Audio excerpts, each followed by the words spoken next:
Well, folks, good morning. Welcome to another daily devotional. This morning, as we continue our series on the marks of a Christian, the distinguishing marks of those who have truly been saved, I want us to look at what Paul has to say in the book of Romans. Romans chapter 12 and verse number 1. Here's what Paul says: I appeal to you, therefore, brothers, by the mercies of God, to present your bodies as living sacrifices to God, holy and acceptable, which is your spiritual worship. Do not be conformed to this world, but be transformed by the renewing of your mind. As Christians, we are meant to be people who stand out, people who are different from the world around us. When I say the world around us, I mean, of course, others with whom we're associated, but who are not believers. There is to be something different about us as God's children. The Apostle Paul here says that we are to present ourselves as living sacrifices unto God. What he has in view here is the burnt offering under the Old Testament days. People would have come, and out of thanksgiving to God for mercies that God had shown to them, and acknowledging God's goodness to them, they would have presented an animal as a whole burnt offering.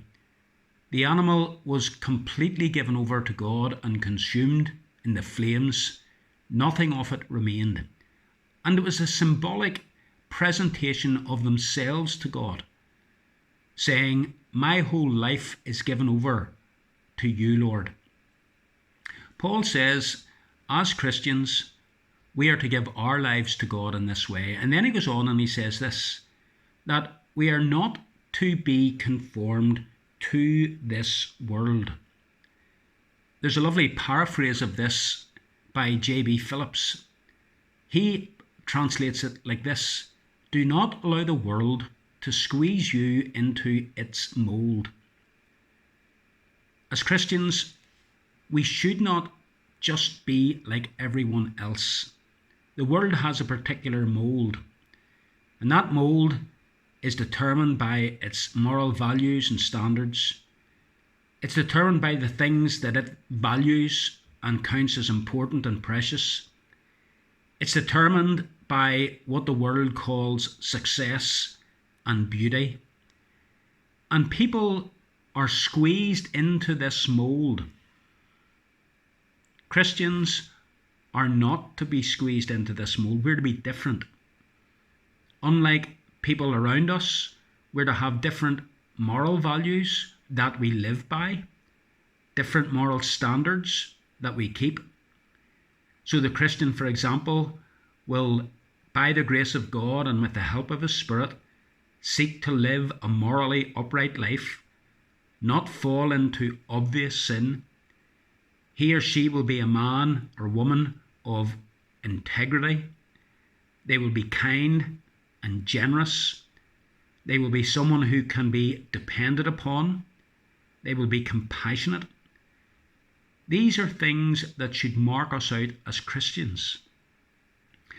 It's a sad thing when a Christian becomes increasingly like the non-Christian, wanting to go to places where non-Christians go, wanting to do things that non-Christians do, especially when those places and those things tend to be questionable when it comes to honouring God.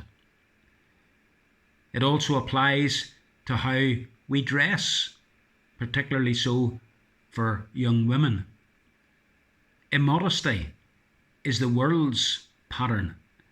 Modesty is to be the pattern for the Christian young woman. That does not mean at all being unfashionable or being frumpy, but it does mean dressing yourself and having yourself a